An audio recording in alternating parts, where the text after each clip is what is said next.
All right, for today's vocabulary on Bitcoin, the cryptocurrency crash from Fortune magazine. On page 2, number 1, cryptocurrency, which is a type of digital currency, which is also decentralized, meaning that there's no one government regulating this type of currency. And it's a system of exchange, so it's something that you can basically send currency from one person to another over the internet across the world. The reason why it's called cryptocurrency is because it uses a type of coding called cryptography for security purposes. And that cryptography is also what kind of is also the technology behind Bitcoin. Blockchain, thank you. Number 2, breakout. When something suddenly appears, it just instantly develops or comes out, kind of forces its way through. So sometimes you might talk about like when a new song is a breakout hit. That means it's a new song that just instantly came out of nowhere and everybody loves it. Number 3, mainstream, which I think everybody knows is just the kind of dominating trend. So a lot of people talk about mainstream media, which is the media that everybody is paying attention to. Number 4, crackdown. A crackdown is when the government is starting to enforce more heavily some rules or regulations or laws, and especially in a certain area. So, for example, I don't know if you guys remember, maybe about 2 or 3 years ago, the people that were operating the food stands, the street food stands, there was a government crackdown, and so like the police would come in and give them a ticket or basically push their food stand away, and they would have their business taken away because they were operating with no official license. So there was a government crackdown on it. They were trying to make sure that people were operating legally. So the purpose is so that if someone or a group of people were operating their business outside of the law, sometimes the law has to make sure that they catch up on that and that they enforce it. So that's what a crackdown is, as in like they're trying to suddenly crack everything and break it off. That's illegal.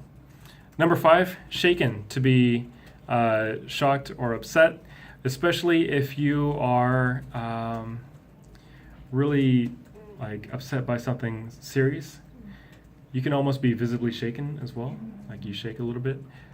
So if something happens, and unfortunately, things happen, there are attacks or people do crazy things, and when you see the victims on the news or people that were there, the witnesses, they might say, I can't believe this is happening. I'm so shaken by it. Number 6 is Onmass. I think Onmass is actually originally a Latin word, which is why it doesn't really look like a English spelling. Onmass is to say that the whole of something, all of one thing, the whole group, the whole body of it, all together. This is usually used in more technical ways, especially in relation to business or economics. You might hear about something, or even in sociology. You might hear about one thing affecting everything else en masse, meaning that one specific thing affects everything like in a large way. En masse isn't really a word that you say in everyday conversation.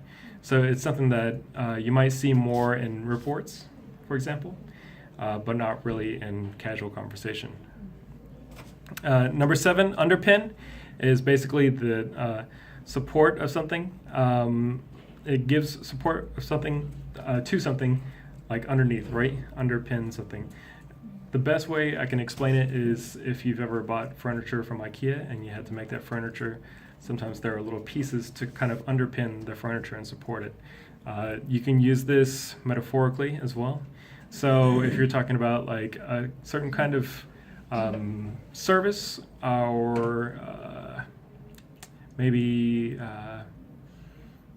some money coming in to support something financially, you can say that those things are underpinning the your company or organization. So basically, it's used to say that one thing supports another. Next, number 8, a correction. And this article, a correction is not like, I'm correcting you, what you said is wrong.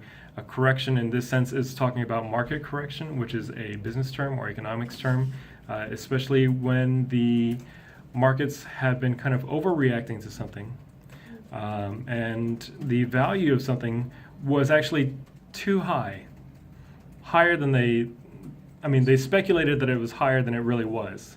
So what happens is when people start to realize that, then the market value starts to go down, and that's called a market correction. It happens very often. It's not like a market crash. So maybe about 2 weeks ago, did you guys see all the different markets were kind of crashing a little bit? They were like the Dow had dropped a lot, and it was like the most it ever dropped in history. So people were speculating that this was going to happen like this whole last year in 2017, and they were saying that we were due for a market correction at any point, and that the kind of euphoria for the markets was too high. So finally it happened, but it happened maybe a lot more. So some people are saying that it's not just a market correction, that it's a market correction and fear at the same time, but it started with a market correction. So that is our vocabulary for today.